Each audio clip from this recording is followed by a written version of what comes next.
UP police का action लगातार जारी है। आपके टीवी स्क्रीन पर कुछ तस्वीरें आपको दिखाएंगे। कासगंज, मऊ, कुशीनगर, गाजियाबाद और साथ ही गोंडा की ये तस्वीरें आप देखिए। हर जगह पर पुलिस का एक्शन देखने को मिल रहा है। उत्तर प्रदेश में शातिर बदमाशों की अब खैर नहीं है। जीरो टॉलरेंस को लेकर पुलिस लगातार अभियान चलाए हुए है। कासगंज पुलिस ने मुठभेड़ के दौरान 25,000 के इनामी को गिरफ्तार कर लिया। गैंगस्टर एक्ट में शातिर फरार था। मऊ में पुलिस ने 2 शातिरों को पकड़ा है और मुठभेड़ में एक शातिर के पैर में गोली लगी।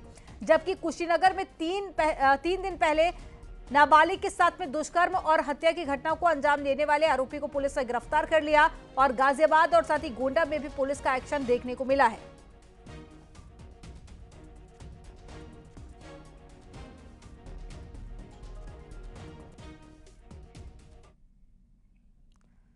अंबेडकर नगर में हादसे का शिकार हो गई है डबल डेकर बस। तेज रफ्तार स्कॉर्पियो गाड़ी से टक्कर हो गई डबल डेकर बस की और बस में सवार आधा दर्जन यात्री घायल हो गए। अस्पताल में भर्ती कराया गया है।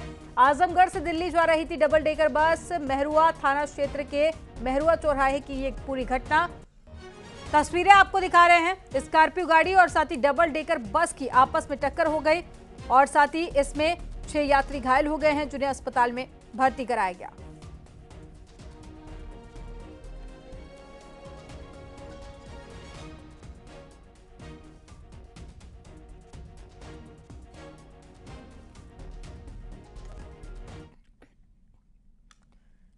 मध्य प्रदेश में मोहन यादव के मुख्यमंत्री बनाए जाने की सूचना मिलते ही उनके ससुराल सुल्तानपुर में जश्न का माहौल है।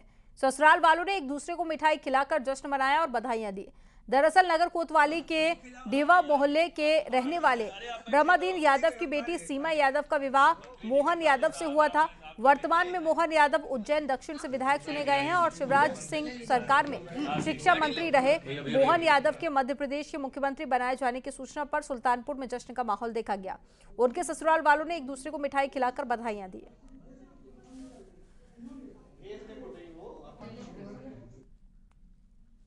ये भाग्य है भगवान की है।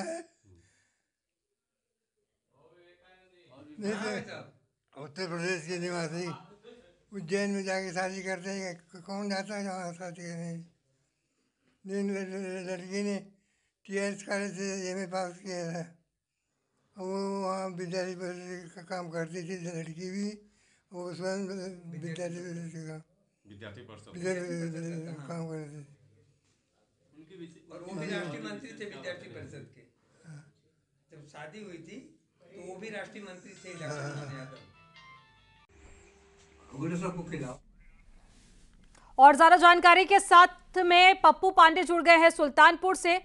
पप्पू हमारे साथ में जुड़ गए हैं। पप्पू बताइए, सुल्तानपुर में किस तरह की खुशियां मनाई जा रही हैं, क्योंकि सुल्तानपुर के जवाई अब मध्य प्रदेश के मुख्यमंत्री बन गए। जी बिल्कुल, आपके बता दें ये बहुत हर्ष का विषय है कि मध्य प्रदेश के मुख्यमंत्री मोहन यादव सुल्तानपुर जिले के जीजा हैं। यहाँ लोग उनको जीजा कहते हैं और यहाँ पे एक जश्न का माहौल है। लोग एक दूसरे को मिठाई खिला रहे हैं और बधाइयां दे रहे हैं।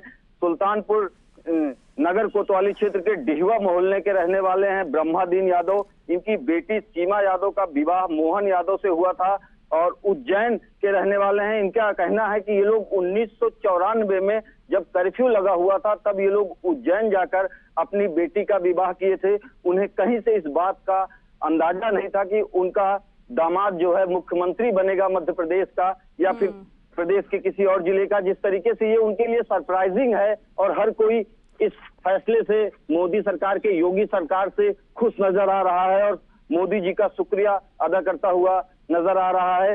जश्न का माहौल है। सुल्तानपुर जिले के जीजा आज मध्य प्रदेश के मुख्यमंत्री बने हैं। इसको लेकर के पूरे सुल्तानपुर में खुशी का माहौल है। वो परिवार भी कभी नहीं सोचा था कि जिस लड़के से वो अपनी बेटी का ब्याह कर रहे हैं, अभी अगस्त महीने में वो आई थी, रक्षाबंधन पे भी वो आई थी राखी बांधने के लिए, विवाह कर रहे हैं, वो आज मध्य प्रदेश के मुख्यमंत्री बनेंगे। तो ये कहीं ना कहीं सबके लिए एक सरप्राइजिंग है और एक खुशी का माहौल है, जश्न का माहौल है। लोग एक दूसरे को मिठाइयां खिला रहे हैं, बधाई दे रहे हैं। और 1994 में बता रहे हैं उनके ससुर हालांकि काफी वृद्ध हो चुके हैं, वो बहुत ज्यादा बात नहीं कर पा रहे हैं, बहुत ज्यादा बोल नहीं पा रहे हैं, लेकिन उनका जो साला है वो इस बात को कह रहा है कि वो कभी इस बात का सोचे भी नहीं थे कि उनके जीजा जो है मुख्यमंत्री बनेंगे। बिल्कुल पप्पू पांडे, ये प्रिडिक्ट नहीं किया गया था जिस तरह से फैसला कल आया है। परिवार वालों की तस्वीरें हम देख रहे हैं, एक दूसरे को मिठाई खिलाकर बधाइयां देते हुए नजर आ रहे हैं, लेकिन खुशियां तो सुल्तानपुर वासियों में भी होगी, आसपास जो रहवासी हैं, क्योंकि एक बड़ी बात इसे कह सकते हैं सुल्तानपुर के लिए, क्योंकि जिस तरह से नाम आपने भी कहा कि पहले प्रिडिक्ट नहीं था, उम्मीद नहीं जताई जा रही थी, लेकिन ये एक बड़ी खुशी की बात है। तो ऐसे में सुल्तानपुर वासी कैसे अपनी खुशियों का इजहार कर रहे हैं? जी बिल्कुल, यही भाजपा सरकार है। ये भाजपा सरकार की नीतियां ही हैं कि वो किसी को कभी भी एक रंग को राजा बना देती है और राजा को रंग बना देती है। जिस तरीके से आज मोहन यादव का नाम मध्य प्रदेश के मुख्यमंत्री के लिए आया है, वो कहीं ना कहीं सबको आश्चर्यचकित कर रहा है। और जिस तरीके से सरकार ने ये फैसला लिया है, एक यादव चेहरे पे दांव लगाया है, वो आने वाले 2024 के लोकसभा चुनाव में भी भाजपा के लिए बहुत कारगर साबित होगा। क्योंकि उत्तर प्रदेश मध्य प्रदेश से सटा हुआ राज्य है, तो मध्य प्रदेश के साथ साथ छत्तीसगढ़ और उत्तर प्रदेश में भी इसका बहुत व्यापक असर देखने को मिलेगा। लेकिन सुल्तानपुर के लोग आज इस फैसले से काफी गदगद हैं और हर कोई ये आश्चर्यचकित हो गया है कि कैसे एक साधारण से चेहरे को मुख्यमंत्री बना दिया गया है। और उनके ससुराल के लोग भी कभी इस बात का उनको अंदाजा नहीं था कि जिस लड़के से वो अपनी बेटी का ब्याह कर रहे हैं, आज वो मध्य प्रदेश के मुख्यमंत्री बन रहे हैं। कभी सपने में भी उनका कहना है कि वो लोग इस तरह की बातें नहीं सोच रहे थे। हालांकि मंत्री थे, वो संघ में काम किए हैं, बहुत पुराने नेता हैं और उनका व्यवहार भी बहुत अच्छा रहा है, किसी तरीके का कोई मामला भी उन पर नहीं है। लेकिन जिस तरीके से आज ये फैसला आया है, सुल्तानपुर के लोग काफी गदगद हैं। सरकार के फैसले से मोदी सरकार का शुक्रिया अदा कर रहे हैं, योगी जी का शुक्रिया अदा कर रहे हैं कि आज उनका दामाद, उनके जो साले हैं, वो कह रहे हैं वो अपने जीजा के बारे में कभी इस तरीके के सोचे ही नहीं थे कि उनका नाम भी आ सकता है। लेकिन जिस तरीके से सरकार ने उनका नाम सामने लाया और एक प्रदेश की बागडोर अब मोहन यादव जी के हाथ में होगी। बिल्कुल, ये बीजेपी की खासियत कि बीजेपी का अगला कदम क्या होगा, इसका पहले से कयास या फिर अंदाजा भी नहीं लगाया जा सकता। जानकारी साझा करने के लिए बहुत शुक्रिया आपका।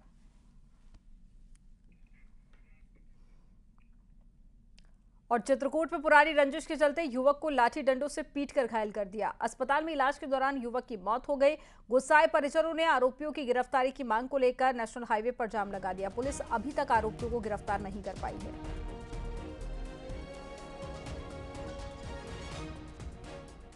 क्या मामला है, किस तरह का मामला है? अच्छे वाले निकले, अहमद नाम के लड़का लेके चलो रास्ते खिला के लाता हूँ। और रास्ते खिलाने के बाद आधे घंटे बाद हमें ये पता चल रहा है कि हमारे भाई को मार के वहाँ 4 लोगों ने मिल के मारा है, सब्बर और कुल्हाड़ी से मिल के मारा है। हम लोग बचाने गए तो गुड्डू काजी चिकित्सा जिला चिकित्सालय भेजा और वहाँ से हमारे भाई को रेफर कर दिया गया इलाहाबाद। इलाहाबाद में इलाज के दौरान उनकी मृत्यु हुई कि उनके सर पे इतना भारी वार हुआ कि उनका पूरा माथा ही खाली हो गया था। सबरी कुल्हाड़ी जितने वार किए कि उनके ब्रेन में कुछ नहीं बचा था। कारण क्या था, क्यों ये मारपीट हुई थी? कुछ नहीं सर, अच्छा भला वो हफीज जी से बात करने गए थे कि मुझे नागपुर जाना है, सिर्फ बात करने गए थे और इनसे बात विवाद पहले से था। जौनपुर में एक बाप ने शराब के नशे में धुत होकर अपने 2 मासूम बच्चों की पिटाई के बाद में जमीन पर पटक कर उनकी बुरी हालत में, गंभीर हालत में उनको पहुंचा दिया, जिसके बाद में आनन फानन में परिजनों ने इलाज के लिए हार्ट सेंटर जौनपुर जिला अस्पताल में भर्ती कराया, जहां पर दोनों मासूम बच्चों की हालत गंभीर बताई जा रही है। गंभीर हालत में दोनों बच्चों को इलाज के लिए वाराणसी ट्रामा सेंटर रेफर किया गया। परिजन की शिकायत पर पुलिस जल्लाद बाप को गिरफ्तार कर मामले की विधिक कार्रवाई में जुटी हुई है।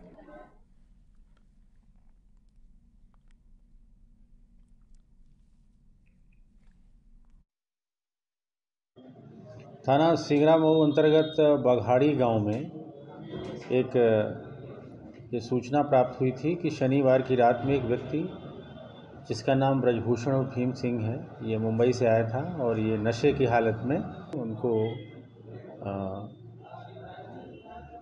काफ़ी बुरी तरह से पीट दिया, जिससे वो गंभीर रूप से घायल हो गए। उनका उपचार चल रहा है। तहरीर प्राप्त करके इसमें अभियोग पंजीकृत कर लिया गया है और उन घायल बच्चों का उपचार चल रहा है और इसमें अभियुक्त को भी गिरफ्तार कर लिया गया है और शेष विधिक कार्यवाही की जा रही है।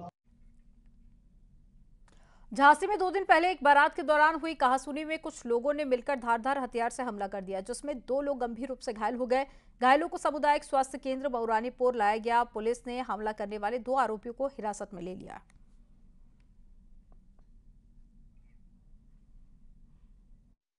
निकला तो दो चार लोग आए गाड़ियों से सीधे मारने लगे।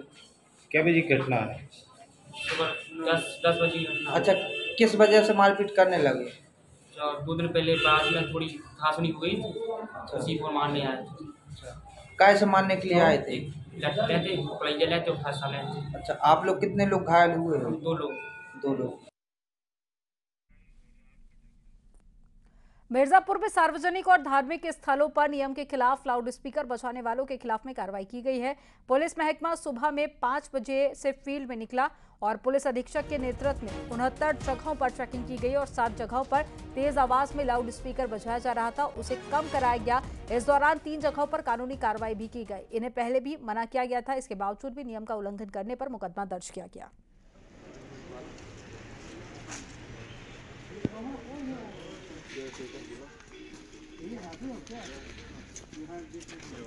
देखिए, आज टोटल शासन के निर्देश पर लगातार हम लोग जो ध्वनि विस्तारक यंत्र इस्तेमाल कर रहे हैं नियम विरुद्ध, उनके खिलाफ कार्रवाई कर रहे हैं। तो आज इसी क्रम में एक सुबह 5 बजे से शाम 7 बजे तक एक अभियान चलाया गया, जिसमें सभी अधिकारी बाहर निकले और इसमें से हम लोगों ने 62 जगहों पर चीज़ें ठीक पाई गई थी। 7 जगहों पर उनको जो ज़्यादा उससे परमिसिबल लिमिट थी उससे ऊपर वो इस्तेमाल कर रहे थे, तो वहाँ से उनको उतरवाया गया, उनकी आवाज़ें कम कराई गई और 3 के खिलाफ हम लोगों ने विधिक कार्रवाई भी की है, जिनको पहले भी मना किया गया था परंतु वो नहीं माने थे, तो उनके विरुद्ध आज विधिक कार्रवाई भी कराई गई है। खबर लखनऊ से है, जहां पर राष्ट्रपति द्रौपदी मुर्मू इंदिरा गांधी प्रतिष्ठान पहुंची हुई हैं और भारतीय सूचना प्रौद्योगिकी संस्थान के दीक्षांत समारोह में राष्ट्रपति द्रौपदी मुर्मू इस वक्त मौजूद हैं। राष्ट्रपति के साथ में राज्यपाल आनंदीबेन पटेल और साथ ही मुख्यमंत्री योगी आदित्यनाथ भी मौजूद है। तस्वीरें हम आपको दिखा रहे हैं लखनऊ से इंदिरा गांधी प्रतिष्ठान की। ये तस्वीरें आप देखिए, जहां पर राष्ट्रपति द्रौपदी मुर्मू दीक्षांत समारोह में शामिल हुई हैं। IIIT का दीक्षांत समारोह और साथ ही उनके साथ में उत्तर प्रदेश की राज्यपाल आनंदीबेन पटेल और साथ ही मुख्यमंत्री योगी आदित्यनाथ भी मंच पर मौजूद हैं।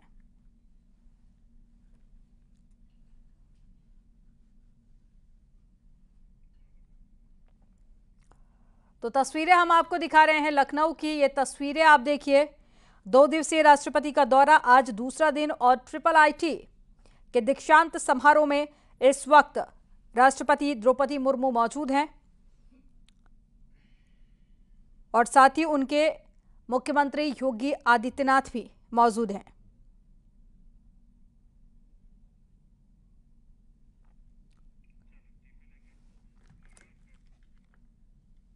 राष्ट्रपति मुर्मू से सीएम योगी आदित्यनाथ ने मुलाकात की। राष्ट्रपति से औपचारिक मुलाकात हुई।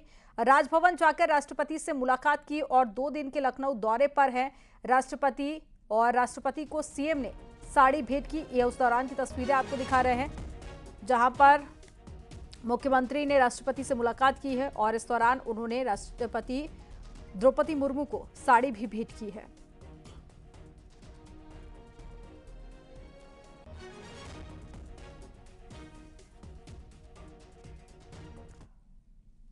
प्रधानमंत्री मोदी ने 370 पर सुप्रीम कोर्ट के फैसले को लेकर एक लेख लिखा है।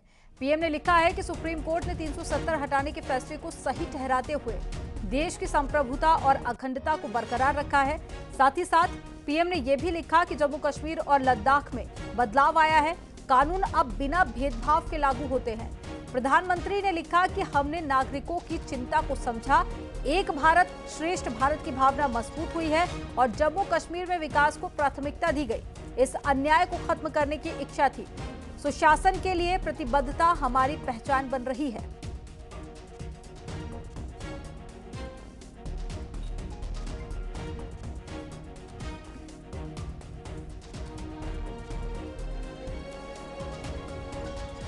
तो सुप्रीम कोर्ट के कल फैसले के बाद में एक लेख जो कि प्रधानमंत्री की तरफ से लिखा गया और उन्होंने इस लेख में यह जिक्र भी किया कि इस अन्याय को खत्म करना हमारी इच्छा थी और 370 हटने पर सुप्रीम कोर्ट के फैसले को उन्होंने स्वागत योग्य बताया।